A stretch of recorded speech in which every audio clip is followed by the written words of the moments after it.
बिस्मिल्लाहिर्रहमानिर्रहीम जी, अस्सलाम वालेकुम। मैं हुमारी अली, आप देख रहे हैं मेरा चैनल। डिलीवरी बॉय की गिफ्ट्स वक्टे जाने पर आमना और फरहान के बीच में आज से बहुत पहले भी लड़ाइयाँ और झगड़े हो चुके थे। आमना की सास को बहुत सारे राज मालूम थे। सास लड़कर अपने घर से दूसरे घर में शिफ्ट क्यों हुई, क्यों इनको छोड़ के गई, क्यों अपना घर छोड़ के गई। आमना की हरकतों से तंग आकर फरहान ने दूसरी शादी कर ली। इस हवाले से भी बड़ी खबरें जो हैं वो गर्दिश कर रही हैं। इस पर भी हम बात करेंगे कि क्या उसने दूसरी शादी कर ली थी। शादी के 2 साल बाद आमना और फरहान में किस बात पर इतना खौफनाक झगड़ा हुआ कि बाद जो है वो अलैदगी और तलाक तक जा पहुंची थी। रईस की फैमिली को अंदर की खबरें मिलने लगी। हमारी मुश्तरका जो है दुश्मन एक ही है और उसका नाम है आमना, और वो जेल से बाहर होगी। तो फोकस करो आमना पे। ये क्या कहानियां सुनाई जा रही हैं, ये क्या मकारियां हैं, और ये जो मकार लुमड़ी है जिसके बहुत सारे भाई इस वक्त जो मंजर आम पर आए हैं और आके कहते हैं हमारी मासूम बहन को कुछ ना कहो। तो भाई मासूम बहन ने तो कांड कर दी है, उसने तो गेम डाल दी है। उसने तो ये गेम डाली है कि पकड़ के 3-3 बच्चे पैदा करने के बावजूद शौहर की भी नहीं बनी, और जिसके साथ प्यार मोहब्बत के दावे थे उसकी भी नहीं बनी, ना अपने माँ बाप की बनी, ना अपने सास ससुर की बनी, तो वो तो किसी की भी बनेगी नहीं। तो आप लोग समझते हैं कि आपकी वो सगी बन जाएगी, तो आपकी बहुत बड़ी गलत फहमी है। डिलीवरी बॉय रईस के कातिल इतने चलाक हैं कि उन्हें अब भी अपने बच जाने की उम्मीद है, क्योंकि उनको पाकिस्तान के सिस्टम पर बहुत अच्छे से यकीन है।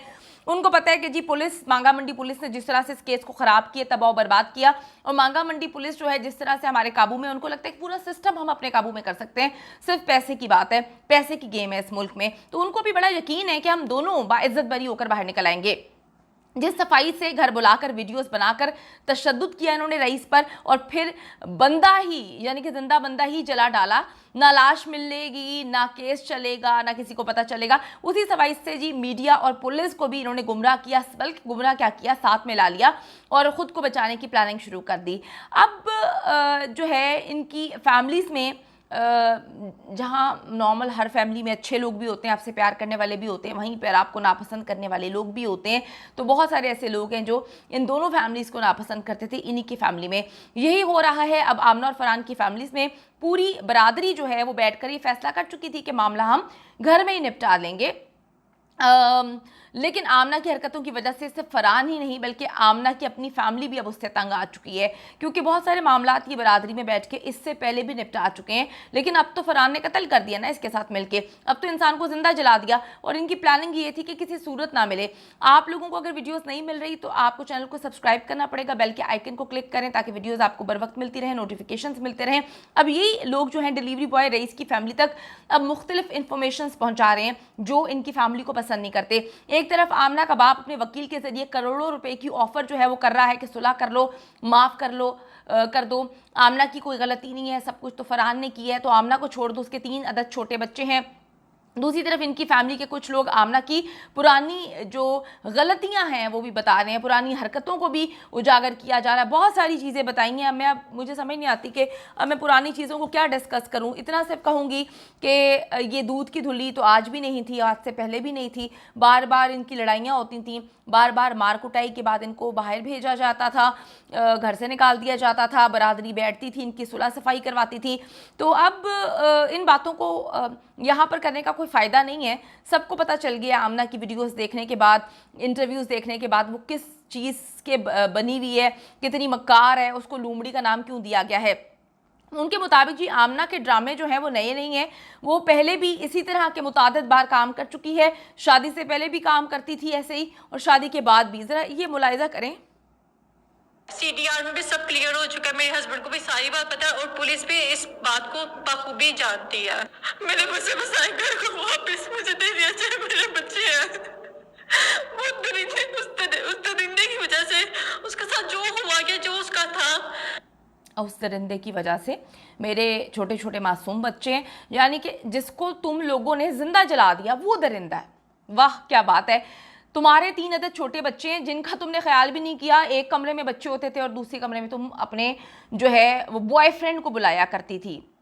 वो किसी का बच्चा नहीं है, तुम्हारे 3 अदद बच्चे हैं, तुम्हें तो इतनी शर्म नहीं आई कि तुम्हारे 3-3 अदद बच्चे तुमने पैदा किए हुए हैं और तुम बाहर मुंह मार रही हो, तो तुम अगले के बेटे को जिंदा जला दो तो वो जो है जस्टिफाइड है। आप एक इंसान को मार दें तो आप उसको कहते हैं वो दरिंदा है। तो भाई आपका शोहर और आप अपने आप को क्या कैटेगरी में शामिल करेंगे? आप दोनों क्या हैं? मतलब मकारी की, बेगैरती की भी हद है और सारी हदें जो है अबूर कर चुकी है। अगर आप इसके सारे इंटरव्यू सुनना शुरू कर दें तो आपको एक एक चीज़ क्लियर जो है होती हुई पता चल जाएगी कि ये नहीं चाहती कि फरहान को बेल मिले, ये चाहती है कि मुझे बेल मिल जाए, मेरे ऊपर कोई इल्ज़ाम ना हो।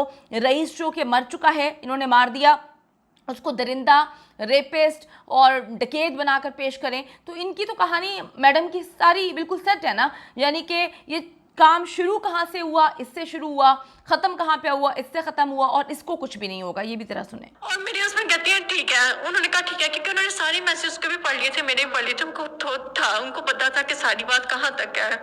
तो मेरे हस्बैंड ने ऐसे मुझसे कहा, उन्होंने कहा कि मैं भेज देता हूं। मैंने कहा नहीं, ऐसा कुछ भी नहीं है, मैं आपसे बहुत मोहब्बत करती हूँ। उसके बाद सारी बात यहाँ पे ठप हो गई। कौन से मैसेजेस पढ़ लिए आपने? तो कहा कि आज तक हमारे कोई मैसेजेस हुए ही नहीं है आपस में एक दूसरे के, तो कौन से आपके हस्बैंड ने मैसेजेस पढ़ लिए?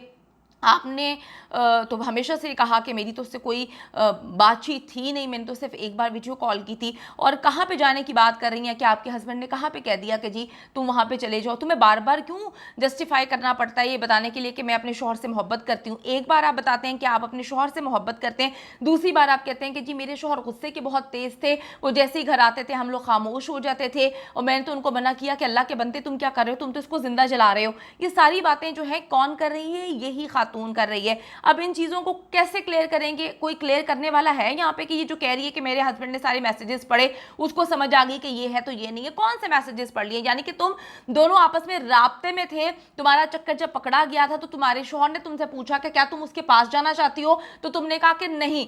तो सारी की सारी गेम जो है ये इस तरह से घुमा रहे हैं। आमना शादी के कुछ अरसे बाद ही लड़कर मैके वापस आ गई थी।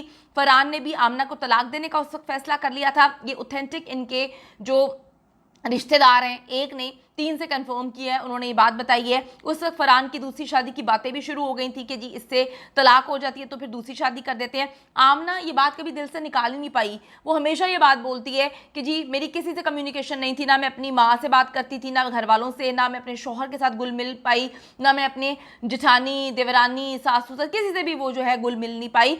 तो उसके दिल में ये बात रहती है। इस तरह के लोग अपने दिलों में बात रखते हैं। उसके दिल से ये बात नहीं निकली कि रईस ने भी निकाह कर लिया उसको बताए बगैर और शादी कर रहा था, और फरहान जो है उसकी भी दूसरी शादी की बातें हो रही थी। डिलीवरी बॉय रईस को भी आमना ने यही स्टोरी सुनाई थी कि मेरा शोहर मुझ में इंटरेस्टेड नहीं है, वो दूसरी शादी करना चाहता है। पहले तो यही बताया था कि जी मेरी तो शादी नहीं हुई हुई, फिर वो मुझे आराम से तलाक दे देगा, तो मुझे छोड़ के ना जाना, हम लोग शादी कर लेंगे। झूठे इल्ज़ामात इन्होंने रईस पे लगाए हैं। यकीन करें कि दिल खून के आंसू रोता है। जो लोग कहते हैं कि रईस कौन सा अच्छा काम करने गया था, तो भाई अपनी मर्जी से दोनों का रिश्ता था। वो खातून जो है वो भी कोई अच्छा काम करके नहीं बैठी हुई जो आज वो कहती है कि मैं औरत हूँ तो औरत के नाम पर जो है मुझे बेल मिल जाए और मेरे बच्चे छोटे हैं, तो वो भी कोई झंडे गाड़ के नहीं बैठी हुई। आप जरा इमेजिन करें कि उसके साथ चक्कर था। कोई किसी के घर में ऐसे नहीं घुस जाता जब तक कोई औरत हाथ आगे नहीं बढ़ाती। तो ये बात आराम से कह देना कि जो उस आदमी के साथ हुआ, जिंदा जला दिया, वो जस्टिफाइड है। किस तरह से भाई जस्टिफाइड है? आपको किसने राइट दिया कि आप किसी को कत्ल करें? पाकिस्तान में आप रहते हैं, पाकिस्तान के कवानीन है, आप उसको हाथ में तो नहीं ले सकते ना। आप लोग अजीब बातें करते हैं कि जी वो जस्टिफाइड है। एक बंदे को जस्टिफाइड है जो दूसरी औरत जो है अपनी मर्जी से शोहर को धोखा देते हुए चक्कर चला रही है, उसकी जस्टिफिकेशन नहीं है, वो मासूम है। यार ऐसी बातें नहीं होती। अब जी ये कहती है मैडम जी मुझसे शादी कर लो। वो मुझे हर वक्त कहता रहता था मैडम जी आप बहुत प्यारी लगती हैं, मैडम जी आपको दुल्हन बना के रखूंगा। एक तरफ वो कहती है कि जी वो मुझे दुल्हन बनाने के चक्करों में था, मेरे सर पर उसने दुपट्टा रख दिया कि मैं तुमसे शादी करना चाहता हूँ। ये इसने फिर भी सही स्टोरी नहीं बताई कि वो अगर इनके दोनों के अफेयर चल रहे थे उसने तब बोला था जब उसको ये नहीं पता था कि भाई बाजी शादीशुदा है। बाजी के एक नहीं, दो नहीं, 3 अदद बच्चे हैं। 3 अदद बच्चे पैदा करने के बाद भी कहती है मुझे मेरा शौहर मोहब्बत नहीं करता।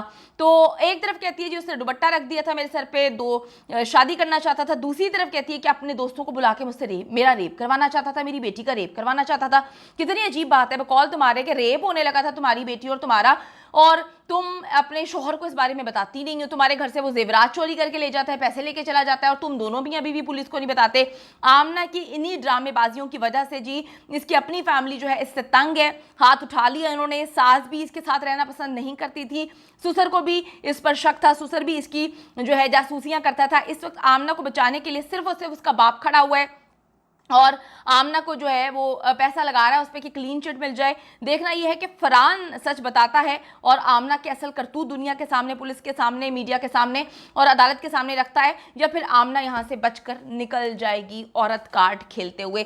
चीफ जस्टिस ऑफ पाकिस्तान से जी अपील करती हूँ इन दरिंदों को कैफे किरदार तक पहुंचाएं, और आप में से जितने भी बहन भाई हैं जिनको दर्द हो रहा है अपनी बहन का, आप जाके उससे जेल में मिलकर आएँ। आपकी बहन आपको मिस कर रही है, वहां पे आप जाएंगे तो फिर जरा थोड़ी सी उसकी दाद रस्सी करें। हम चाहते हैं कि इंसाफ मिले रईस को, हम चाहते हैं कि ऐसे दरिंदों को किसी सूरत जो है बेल ना मिले, ताकि ये बाहर आके किसी और के बेटे को इस तरह से जिंदा ना जलाएं।